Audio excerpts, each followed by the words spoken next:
Hoy es martes 20 de mayo de 2025 y estas son las noticias. La Corte revisó la constitucionalidad de disposiciones que regulan el registro de apellidos en actas de nacimiento en Yucatán. La primera sala estableció que los atlas de riesgo deben actualizarse periódicamente para evitar desastres naturales. Reformas como la de la supremacía constitucional limitan la fuerza protectora de la jurisprudencia de la Corte Interamericana, aseguró la ministra Ríos Farjat. Asegura el magistrado de la Mata Pizaña que el principio democrático de voto libre y secreto está garantizado en la elección judicial. Hola, ¿qué tal? ¿Cómo le va? Qué gusto saludarle. Muy buenas tardes, bienvenido a la información jurídica más importante. Soy Óscar González. Y a nombre de todo este equipo de trabajo les saludamos con mucho gusto. Eusiris Rostro en la interpretación en lengua de señas mexicana. Vámonos con todas las noticias. El Pleno de la Corte invalidó que el Código Penal de Guerrero quitara responsabilidad penal a progenitores o a quienes ejerzan custodia o patria potestad de niñas, niños y adolescentes si les realizaran terapias de conversión. Constituyen un claro límite a la responsabilidad paternal y maternal de los progenitores, ya que su facultad para tomar decisiones en relación con la crianza no justifica el sometimiento deliberado de sus hijos e hijas a intervenciones coercitivas o abusivas que puedan causarles un profundo y duradero sufrimiento físico y emocional. Al resolver otra acción, el Pleno invalidó el artículo 57 del Código Civil de Aguascalientes, que ampliaba el supuesto para que un hombre que no estuviera casado con la progenitora reconociera y registrara a un infante. Lo invalidó por ser discriminatorio de diversos modelos familiares. Violan los derechos a la igualdad y no discriminación y, en consecuencia, a la seguridad jurídica, en tanto que limitan a que el reconocimiento voluntario de un hijo nacido fuera de matrimonio se realice siempre por una mujer madre y por un hombre padre, aunque no estén casados, bajo la presunción de la existencia de un vínculo genético, por lo cual se establece una diferenciación de trato que trasciende a las uniones familiares homoparentales. En otro asunto, el Pleno declaró inconstitucional que la ley del registro civil de Yucatán prohibiera de forma absoluta el registrar a hijas e hijos con apellidos compuestos o más de dos apellidos simples de una sola persona. Esto por considerarla desproporcionada y violatoria del derecho fundamental al nombre.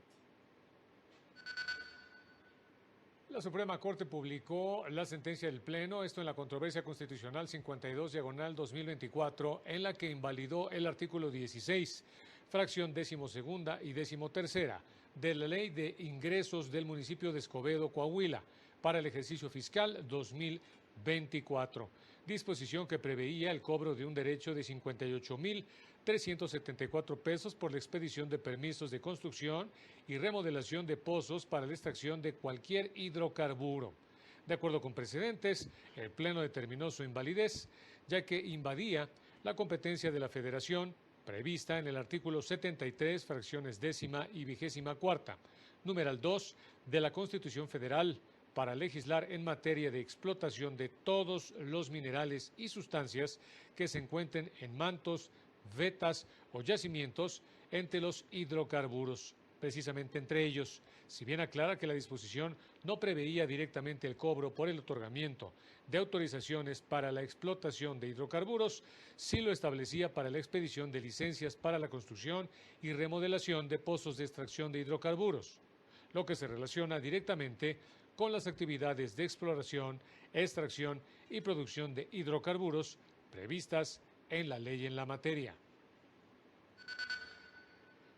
La primera sala de la Corte estableció que ante la falta de un plazo específico en la normatividad de protección civil que regula los atlas de riesgos, su actualización debe realizarse en un plazo razonable, una vez que las condiciones territoriales y la población hayan cambiado significativamente.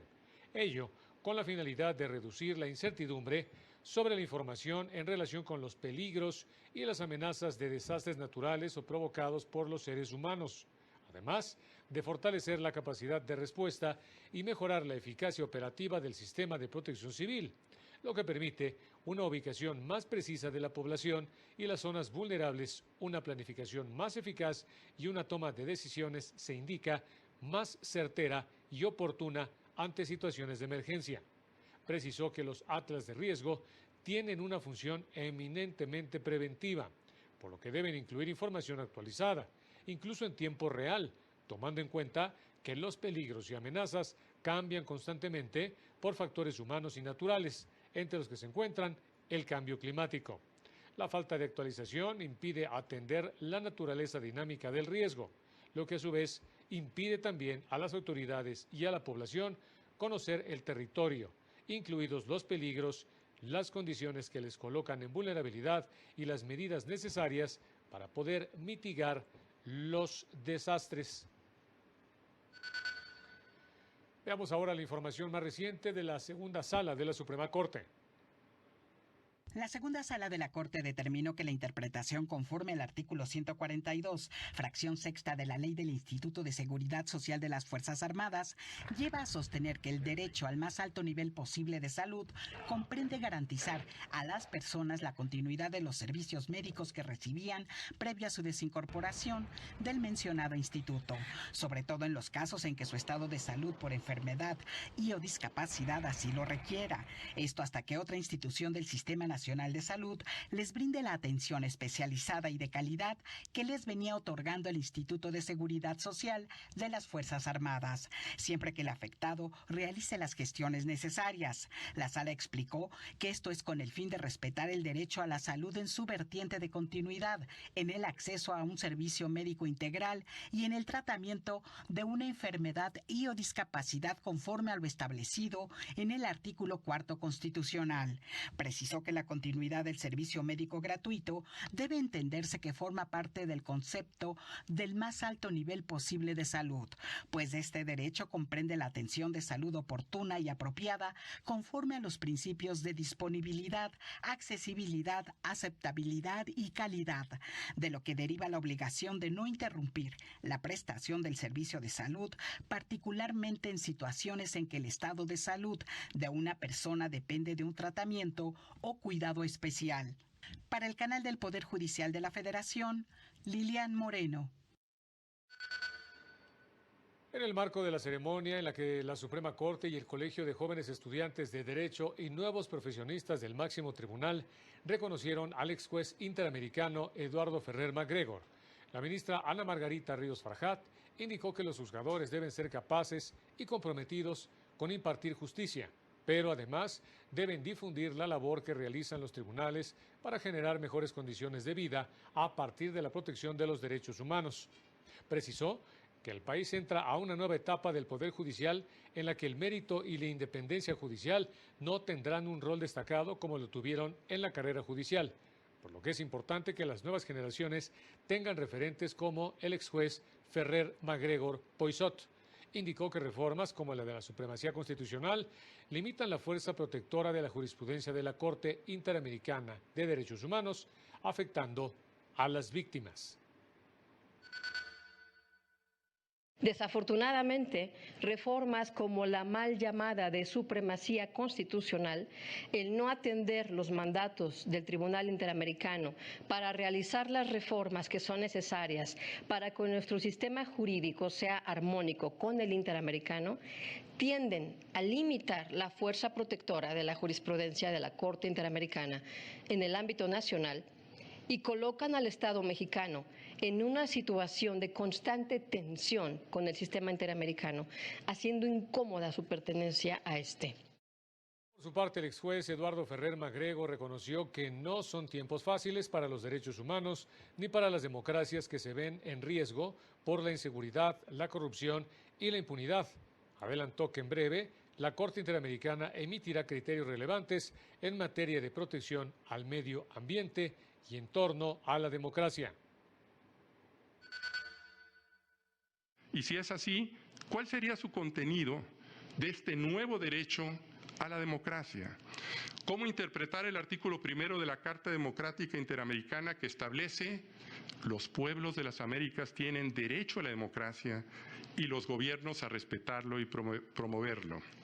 ¿Qué obligaciones de los estados existen para la tutela y el desarrollo de este nuevo derecho a la democracia?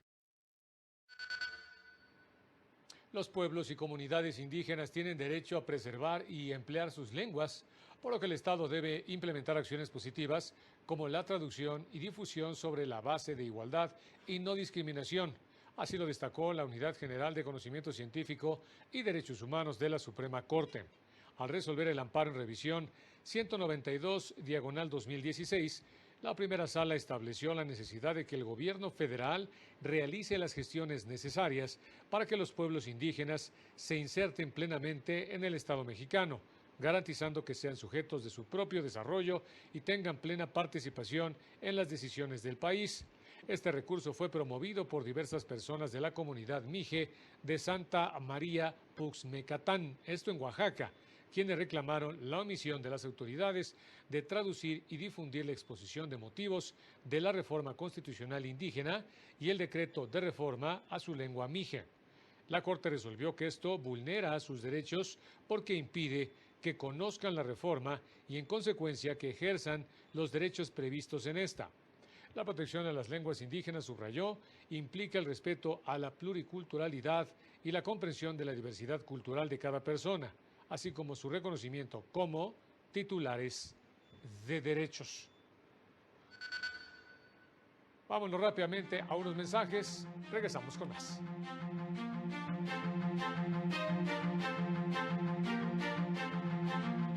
Al regresar, la Suprema Corte lanzó la convocatoria del concurso de ensayo universitario 2025.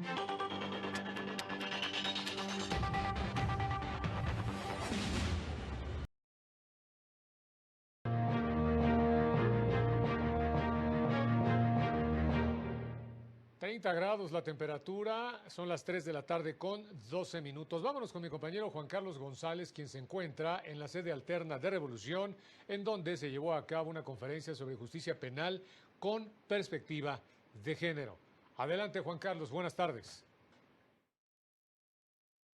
Hola, ¿qué tal? Buenas tardes. Así es, el Centro de Estudios Constitucionales de la Suprema Corte llevó a cabo la segunda sesión del ciclo de conferencias sobre justicia penal con perspectiva de género. En esta ocasión el tema fue análisis de contexto macro, una herramienta para visibilizar la responsabilidad de otras personas más allá del autor directo de la violencia de género. Eloísa Quintero, consultora internacional en temas de derechos penal y derechos humanos, explicó que el análisis de contexto macro requiere dejar la investigación caso por caso para hacer una más integral e identificar así patrones y modus operandi. Si trabajamos el análisis de contexto como le estamos proponiendo, optimizamos. Y si optimizamos, la selección y la priorización es distinta. ¿Se entiende? Voy a elegir un caso que me ayude a poder tener el mapa de modus operandi, de actores, etcétera. Y una vez que conozco cómo es el fenómeno, eso sirve a muchos otros casos de víctimas. En esta sesión también participó Aníbal Argüello, experto en análisis criminal, quien aseguró que el análisis de contexto macro también sirve para la prevención de los delitos, en este caso de violencia de género, porque con esta herramienta se pueden identificar los patrones que ayuden a encender los focos rojos. Es la información que tenemos. Enterados, Juan Carlos, muchas gracias y muy buenas tardes también para ti. El Centro de Estudios Constitucionales de la Suprema Corte y el Instituto de Investigaciones Jurídicas de la UNAM lanzaron la convocatoria para participar en el concurso de ensayo universitario 2025. En esta ocasión, las temáticas a elegir serán el futuro de las democracias constitucionales liberales, la influencia de la inteligencia artificial en los sistemas de justicia y aspectos jurídicos de la tensión entre proteccionismo y libre mercado en el escenario internacional. Los universitarios interesados deberán enviar sus trabajos al correo electrónico cesjn@mail.scjn.gov.mx a más tardar el 25 de septiembre próximo y habrá premios y reconocimientos para los primeros 3 lugares. Podrá también consultar todas las bases, desde luego, en el sitio web también de la Suprema Corte. En la próxima elección judicial están garantizados los principios democráticos de voto libre y secreto. Así lo aseguró el magistrado Felipe de la Mata Pizaña, quien afirmó que la elección judicial dará legitimidad social a los poderes judiciales federal y locales. Durante una conferencia que ofreció en Querétaro ante estudiantes del TEC de Monterrey, llamó a los jóvenes a no dejarse amedrentar por aquellos que llaman a no participar en estos comicios y a ejercer su voto con la esperanza de abonar a la construcción de un mejor poder judicial. Aseguró que ante la falta de un marco jurídico adecuado, el INE y el Tribunal Electoral han dado viabilidad jurídica a los comicios que se llevarán a cabo el próximo domingo 1 de junio. No solamente hay errores, sino temas que tenían que ver con darle viabilidad a la elección. Me da la impresión, por como yo voy sintiendo el ambiente, que sí hay mucha apertura para retomar, pasando la elección, aprender de este ejercicio. A ver, tenemos que decir algo también muy claro, ¿de acuerdo? Esta es la primera vez en la historia de la humanidad que se hace una elección así. No hay un paradigma a seguir. Nosotros vamos a hacer el paradigma a seguir en el mundo, ¿de acuerdo? Entonces, no hay manera de decir, miren, háganlo como lo hacen los gringos. La democracia no solo es el mecanismo mediante el cual elegimos a quienes nos gobiernan, también es el espacio donde se expresa la dignidad humana, la cual necesita cuidado, escucha y comprensión. Así lo consideró la especialista Susana Gabriela Navarrete Rico en el blog Axis del Tribunal Electoral. Indicó que si bien la democracia mexicana ha evolucionado en términos legales e institucionales, muchas personas siguen sintiéndose lejos de ella porque no hemos podido lograr hacerla una experiencia comprensible y cercana, toda vez que aún se habla de democracia en abstracto sin bajar al territorio donde se vive. Ahí, indicó, es donde entra la pedagogía del voto, que implica acercarse a las personas desde su contexto, reconocer que no todos acceden al mismo tipo de información, que no todas las voces tienen el mismo peso, que hay quienes votan sin saber que también pueden ser votadas y quienes callan porque nadie les explicó qué podían exigir. Esto no se logra con las declaraciones, sino con acciones concretas, como talleres permanentes de formación cívica, defensorías con enfoque diferencial, oficinas que reciban sin prejuicios y sentencias, que nombren sin rodeos, una justicia electoral que eduque mientras resuelve y que repare mientras actúa, además de que transforme mientras escucha.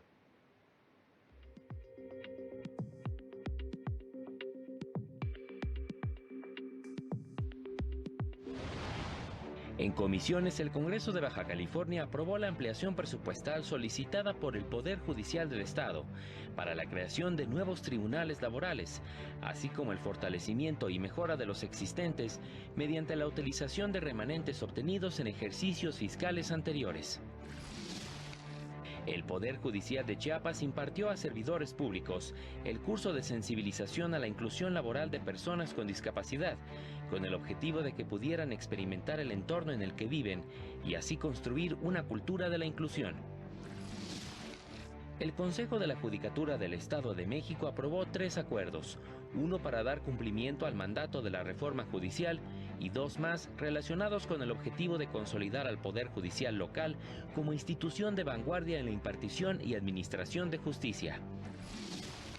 La elección judicial de junio próximo en San Luis Potosí será histórica, ya que será la única entidad donde se renovará al 100% de la judicatura, un total de 81 cargos, indicó el secretario general de Gobierno José Guadalupe Torres Sánchez.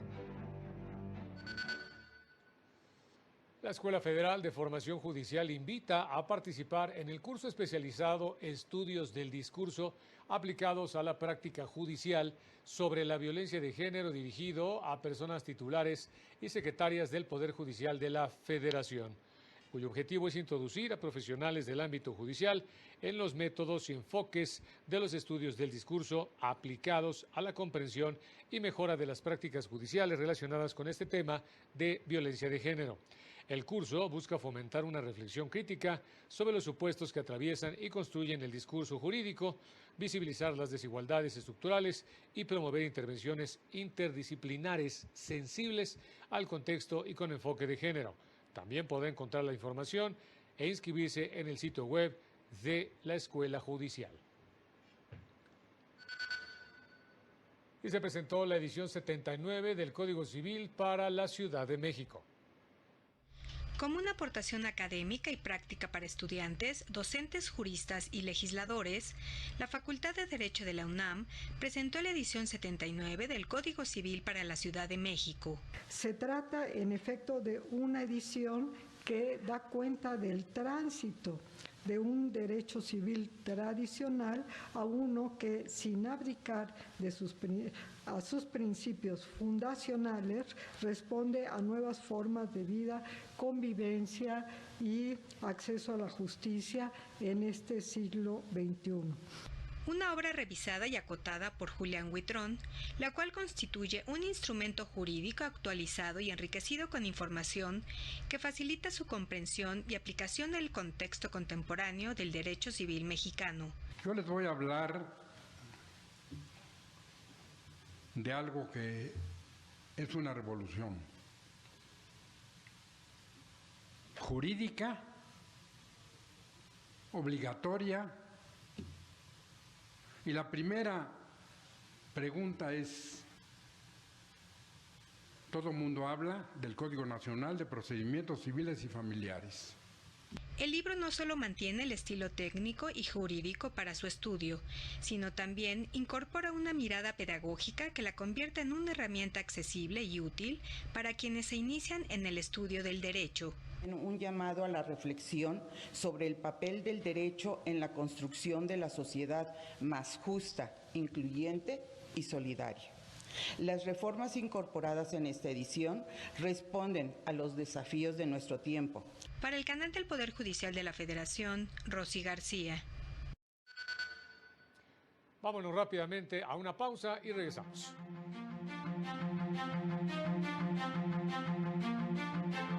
Más adelante, inició el periodo de sesiones 176 de la Corte Interamericana de Derechos Humanos.